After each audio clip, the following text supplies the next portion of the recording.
Hey guys, tonight we are making elderberry gummies, so I thought I would show you how I do it. To make your gummies, you are going to need dried elderberries, cloves, ginger, cinnamon chips or sticks preferably, rosehips. I only have whole, but sliced pieces are better, licorice root, either gelatin or a gelatin alternative, juice. Of course, you'll need a pot and a kitchen scale to weigh your ingredients out on. The first thing you're going to want to do is measure out 3 cups of your juice and start that getting to a boil on the stove. You can use apple cider, but I use various juices. This time I'm using white peach grape or white grape, I'm not sure which.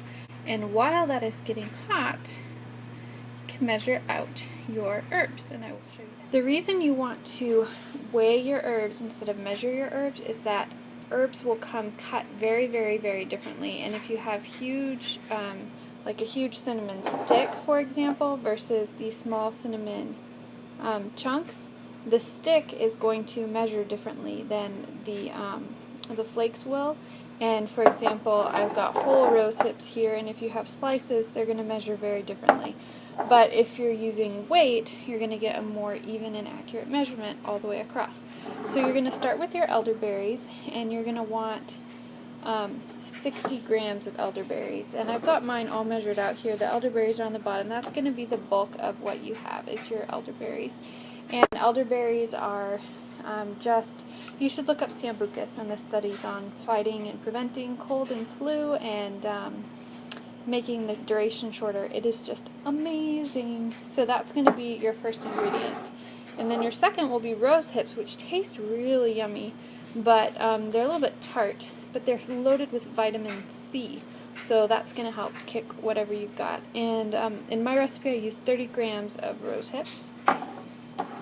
And then you're going to want cinnamon. Now, cinnamon is just an amazing antiviral, antibacterial, will help these spicy things like the cinnamon and the clove and the ginger. All of these are just going to help your system warm up and fight whatever you need to fight. I'm pretty sure, I think cinnamon is pretty high in vitamin C as well.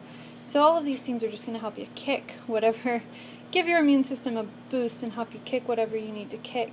Now the recipe calls for quite a bit more cinnamon, but I am not a huge cinnamon spice fan.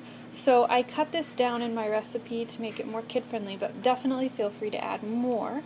I put 2 grams of cinnamon and 2 grams of clove in mine. Feel free to put 7 grams of cinnamon in if you want, if you really like the cinnamon. Just kind of play with that.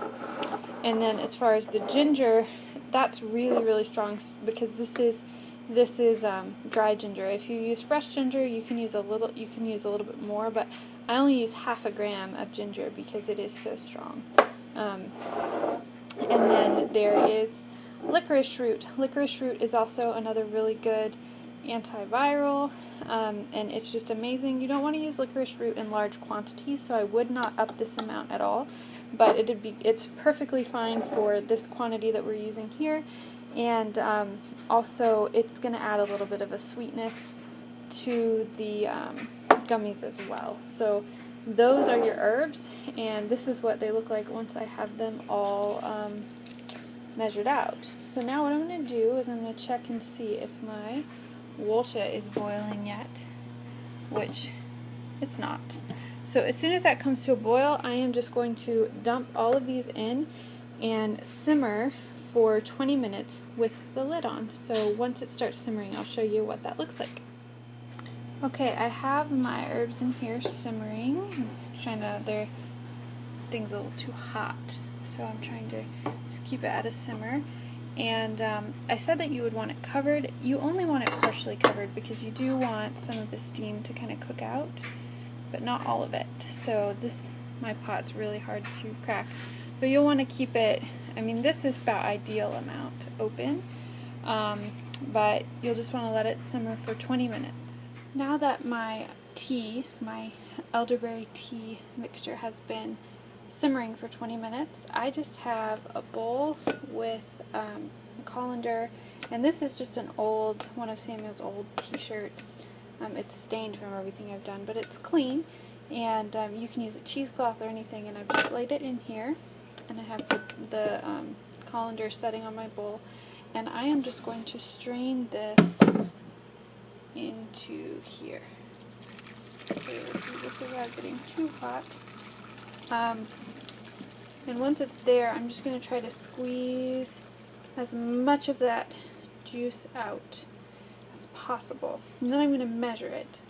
And I want to have 2 cups of liquid. If I don't have 2 cups, I can add some juice.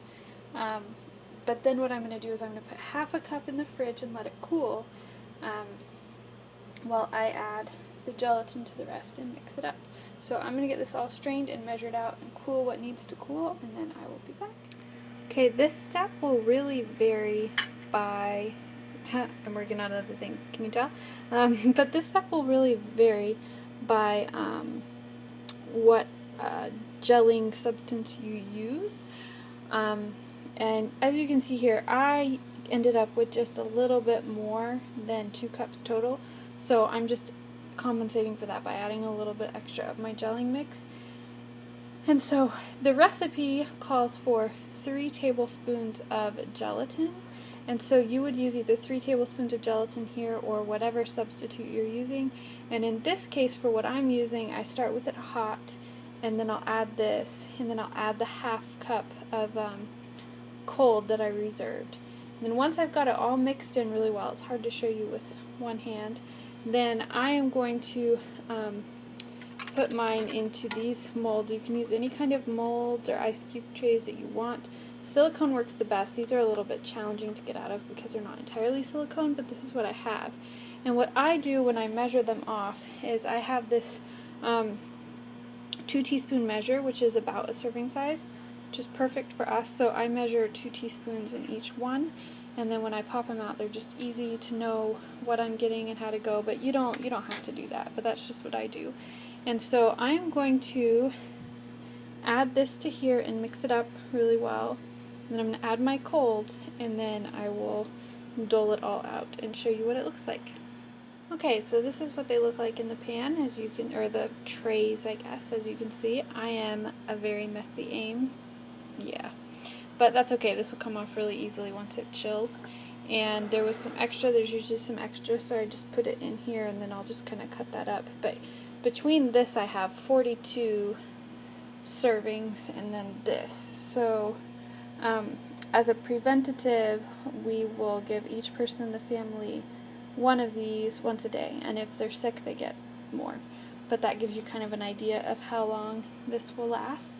And these will keep for a couple weeks in the fridge, but I will pop them in the fridge and let them set up, and then tomorrow I will show you, assuming that this gelling process worked, I will show you how they look gelled. Okay, so my elderberry gummies came out of the fridge. I was a little bit impatient, and like I said, my tray is really hard to get these out of, but this is what their consistency is like. They're just kind of like a harder jello, and like I said, you can just pop them out and keep them in the fridge, and they last for a couple weeks. And yeah, that's kind of what we do. So those are our elderberry gummies, and let me know if you guys have any questions, and I hope you're having a great day. Talk to you later. Bye.